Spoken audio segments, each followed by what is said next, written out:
Hello, welcome. Today we're going to turn to consider commerce and cartography on colonial frontiers, re-examining American and African history through maps. There's been an important new initiative in the evolution of digital history. It's been supported and inspired by the United States National Archives. It began in large part with the objective of making the papers of the country's revolutionary founding fathers more accessible to scholars and to the public, both in America and the wider world. The results have been quite revolutionary, not just because they deal with the papers of the revolutionary founding fathers, but more because they're leading to a whole new set of perspectives in comparative colonial history.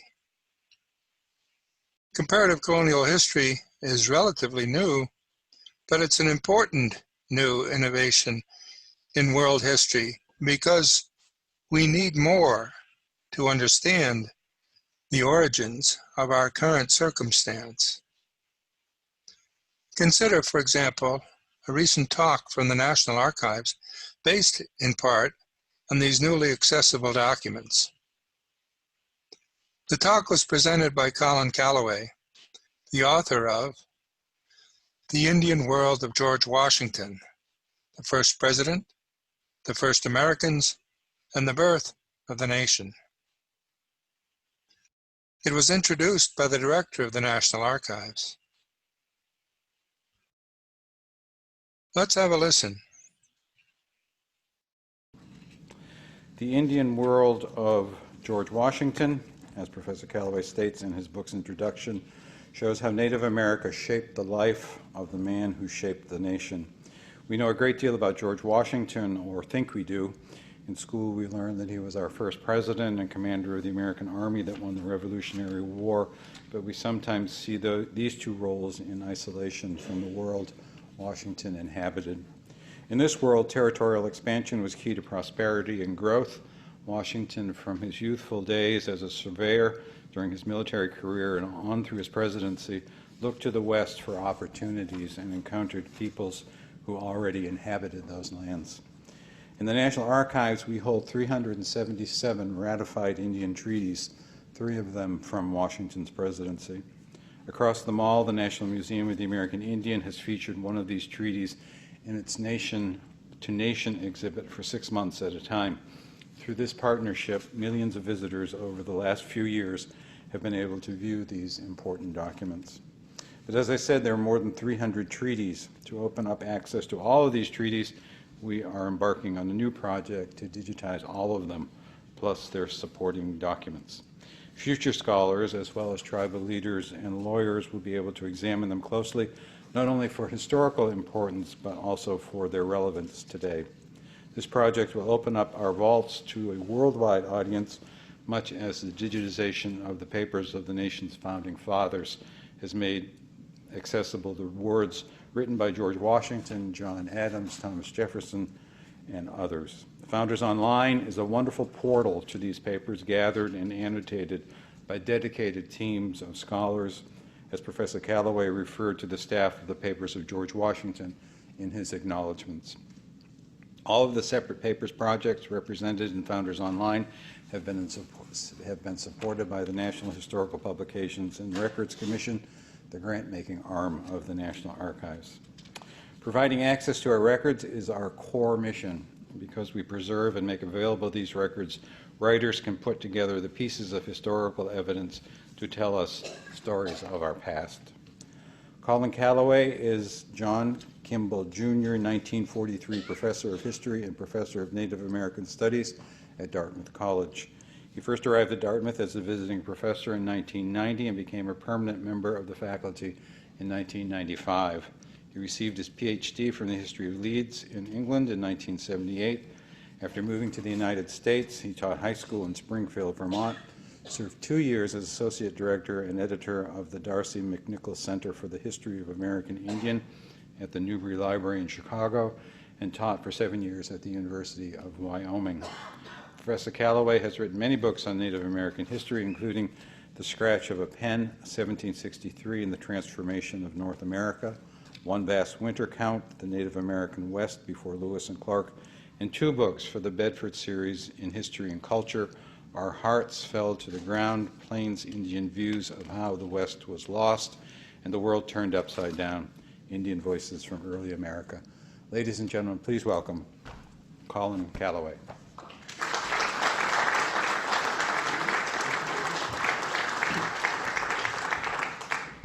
Thank you, David. Thank you all for giving up your lunchtime and coming, although I'm not sure why you would on a day like this. Where I live in Vermont, 2 weeks ago, we still had snow on the ground. So if it wasn't for the fact that I was showing you images, I'd suggest we have class outside. I also should say I have a smart blue blazer if anyone feels uncomfortable, but if you don't, I'm much more comfortable without it. So the publisher has billed my book as a biography, which took me somewhat by surprise, because I never thought of it as that, even though it follows Washington's life as its narrative arc. My thinking behind this book was to basically use George Washington as a vehicle, if that doesn't sound sort of too crass, because as probably a European, looking at American history, so much of American history makes no sense to me without the presence of Indian people.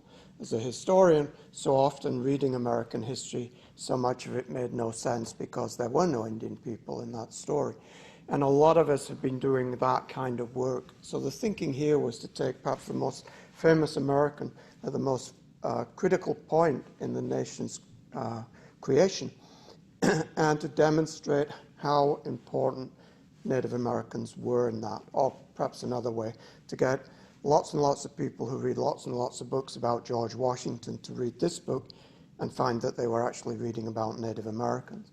But perhaps not Native Americans as such, so much as about their importance and why they mattered in this story.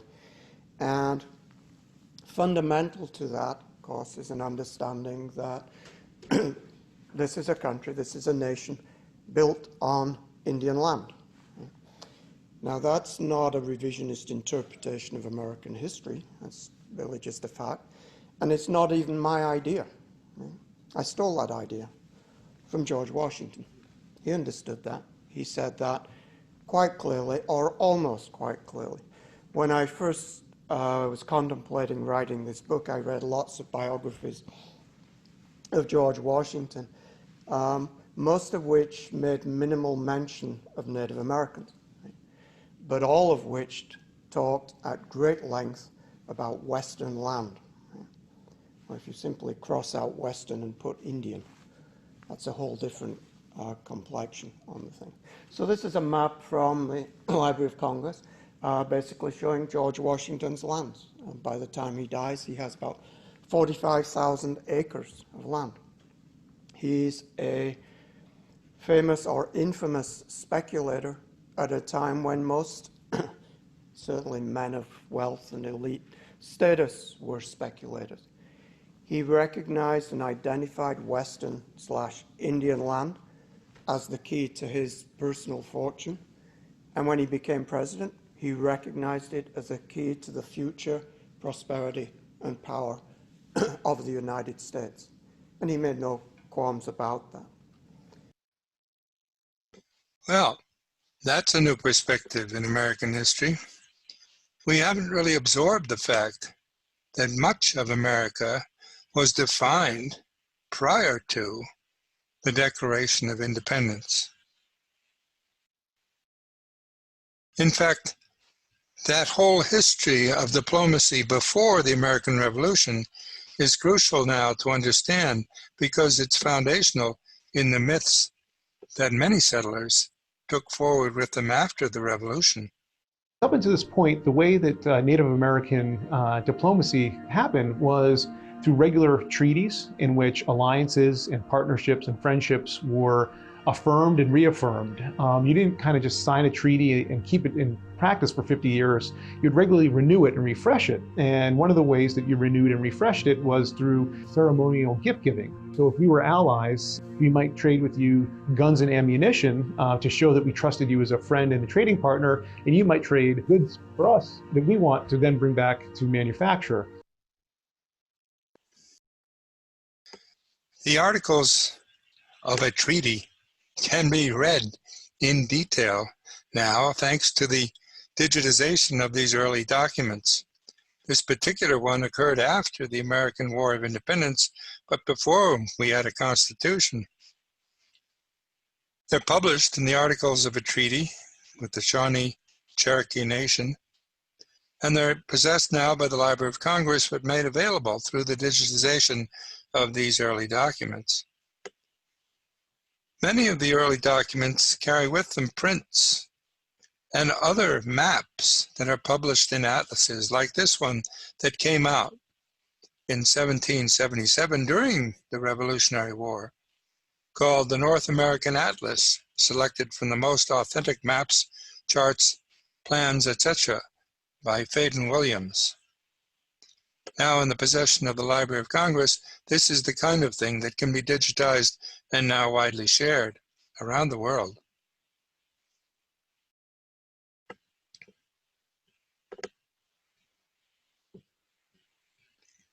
Looking at some of these early documents and maps, it's very instructive to look not only at the geography, but in the labeling of the map, or the presentation of the cartouche, as they're called, these labels that indicate a kind of vignette of what was going on in the area at the time and between the principal actors. This is a good example of one.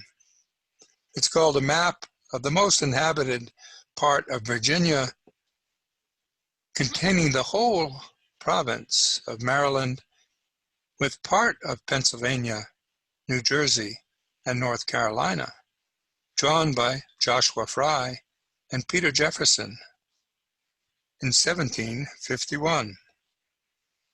Well, it turns out this was just about the time that George Washington went to the western frontier beyond the Alleghenies and started to map the area, in part because he wanted to obtain future lands in the region. He was a surveyor and began to map things in order to lay out claims to existing land. It's very interesting for that reason that it's referred to as a map of the most inhabited part of Virginia. What they mean by that is the most inhabited part of Virginia inhabited by Europeans, shown here on the dock side, with, of course, their attendant labor force. In the skiffs over on the right, on the way out to the sailing ship, rolling barrels of produce of one kind or another. And over on the left, serving a drink as a domestic servant. Who knows what the drink is? Beer, rum, wine. In any case, those in charge seem to be at ease and seated with canes, while the produce is clearly stacking up on the dock, including what appears to be tobacco coming out of a barrel on the left, and perhaps stored up in the second floor of the storehouse to the left in the background. In any case, the idea was that this was the most inhabited part of Virginia by Europeans. Indigenous peoples didn't really count. They may have lived there, but they weren't considered inhabitants, and surveyors and land speculators like Washington, in fact, went into their lands to lay out tracts on maps and claim rights to the lands of those people. At the same time that Washington was trading and dealing on the American frontier, what was happening on other frontiers at the same time? Well, scholars like Professor Henry Louis Gates have initiated some of the research in this realm, and others who've looked into the maps of the period are coming up with very interesting observations about what was going on the colonial frontiers at the time. With the new technology of digitization, it's now possible for international scholars to revisit, or in many cases, visit for the first time, since these are very rare maps, and usually only available in special collections, but now can be viewed as a whole range of maps to be visited anew for their insights. As with other published sources long ago, when historical maps are retrieved, digitized, and shared publicly, they can reveal a great deal to scholars and to the whole world about comparative colonial history. Early maps are pretty interesting and crude in a way, but you can see the details from them have European ships showing up and local populations with elephants and various kinds of imaginary beings represented on the early maps, and some cases big structures like this one, the Castle of Mines, Elmina as it was called in the Portuguese maps at the time. Later maps show more and more ships showing up, and the reason they're showing up is that they're exporting manpower at this point across the Atlantic and putting them to work on those depopulated islands in the Caribbean as part of the systematic effort of empire building. European mercantilism was based on the discovery, appropriation, transport, cultivation, and sale of exotic plants, animals, and animal products of one kind or another. This was a purposeful and sustained ecological disruption. This wasn't accidental, this was intentional.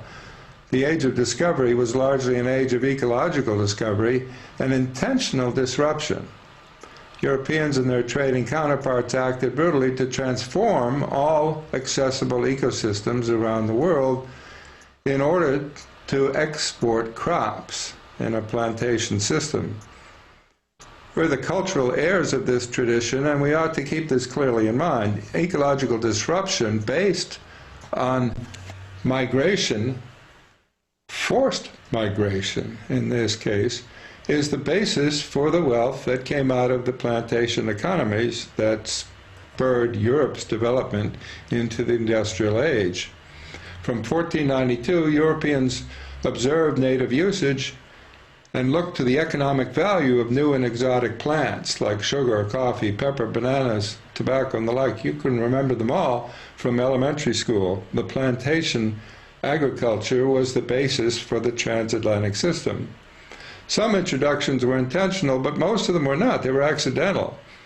But we're the heirs to the cultural habits of this kind of ecological assault and forced migration, the largest non-voluntary migration in human history. For the most part, Europeans became unwitting agents of empire. They thought they were in charge, but they didn't realize how much of what was happening they were merely observing and taking notes on. They did take notes on them, and in fact they tried to be purposive in one way or another. But when you look at the slave trade itself, it's pretty staggering, the impact that it was having both in the New World, where populations were being introduced to entirely new environments, and in Africa, where populations were being denuded, exported. And it's for this reason that historians have started to map the slave trade from the initial maps. There's the kind of international online digital map archive that's emerging now, which we can build with the computer technology that's available through things like Google Earth. This is an archive for reference, research, and teaching in African and American history. So much of American history depends upon this period that it's absolutely crucial we take a look at some of these things as part of the expanded discussion of immigration policy, if nothing else.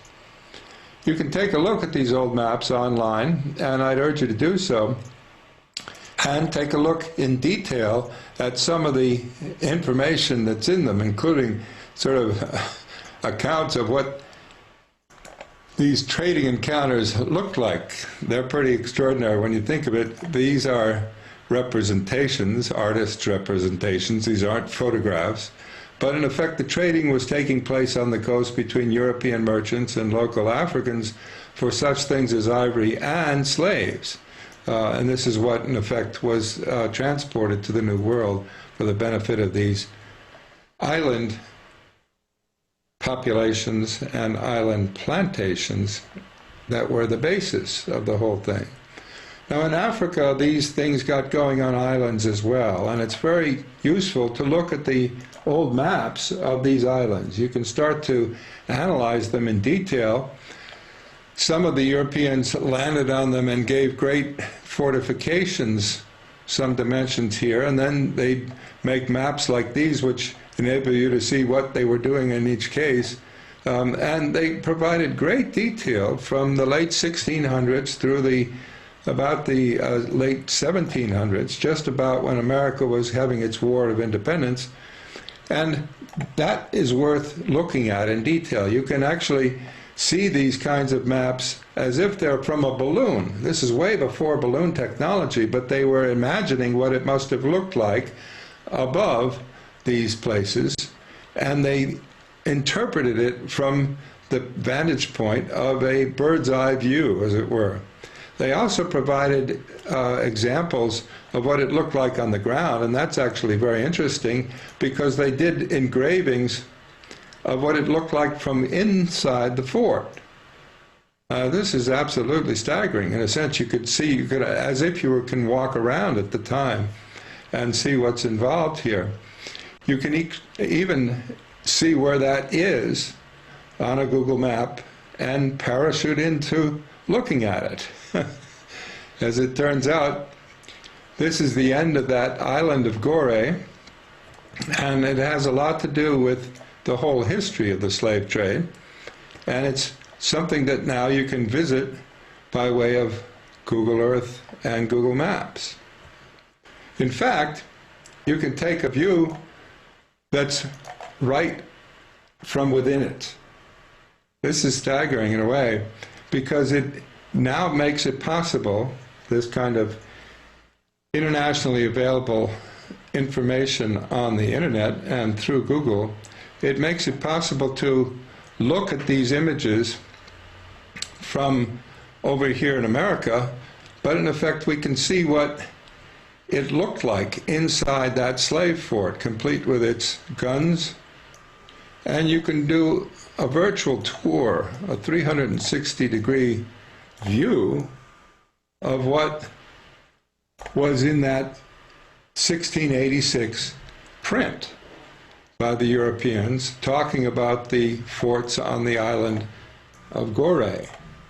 This is quite an extraordinary facility now made available through the electronic technology that allows you to, in effect, tour these islands and the mainland nearby as part of what's available on the web. If you looked at it here, that's where the fort existed. We can go back a bit and, in fact, turn this around, and you can see from the angle of the island that this is a current day aerial photograph, in fact taken from space, of what? Well, it turns out that it's an aerial photograph of that 18th century map and 17th century images. If you look at this map in detail, you can actually place it on top in Google Earth, place it on top of that island, and begin to see things in great detail. You can swivel it around and turn it upwards like this, parachute in on the 18th century map, and see what was happening in the slave trade. As it turns out, a great deal was happening, and that's what's recorded here in the documentary volumes that go with these maps. But we're just beginning to be able to explore these maps digitally, internationally, by sharing these things online with scholars around the world. There have been distinguished visitors in the more recent moment, too.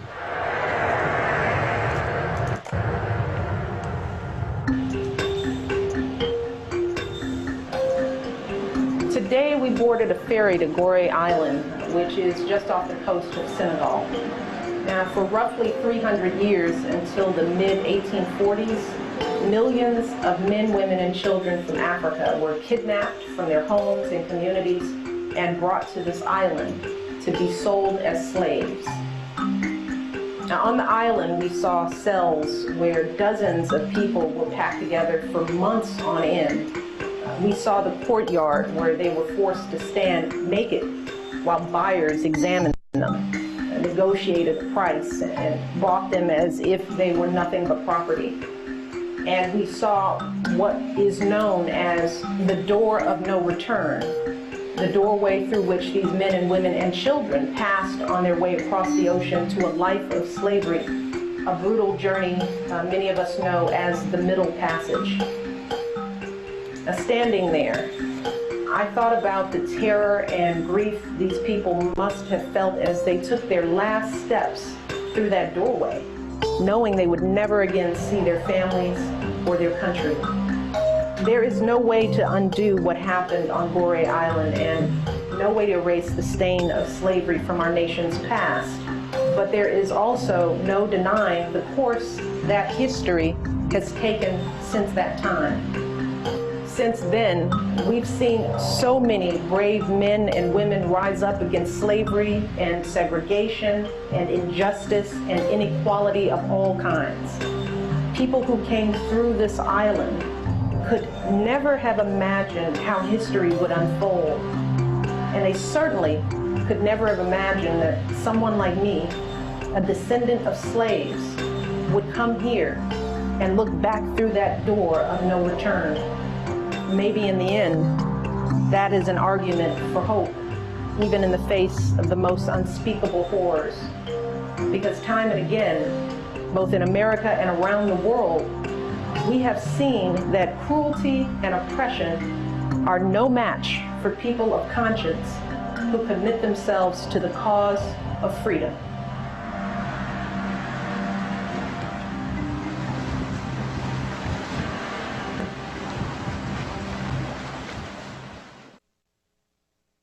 Now, this was a film put up by Michelle and Barack Obama on the whitehouse.gov, the White House website.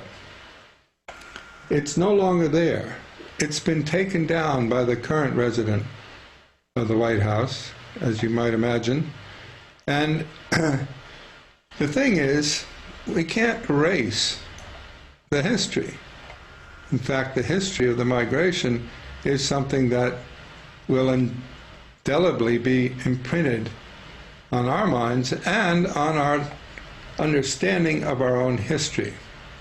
It's absolutely crucial that we begin to refocus upon this in mapping the slave trade and learning about places like Gorée and the mainland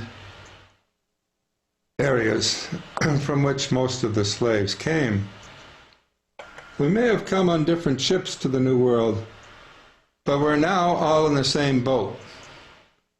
This is most apparent in reference to climate change. As you can see, much of Florida will disappear. Much of the Caribbean, that was the source of the wealth of the plantation system, will disappear. And this will lead to a new chapter in the migration history of the Americas. A brand new chapter. It's already leading to it. It's not as if this is something in the distant future. This is something already underway.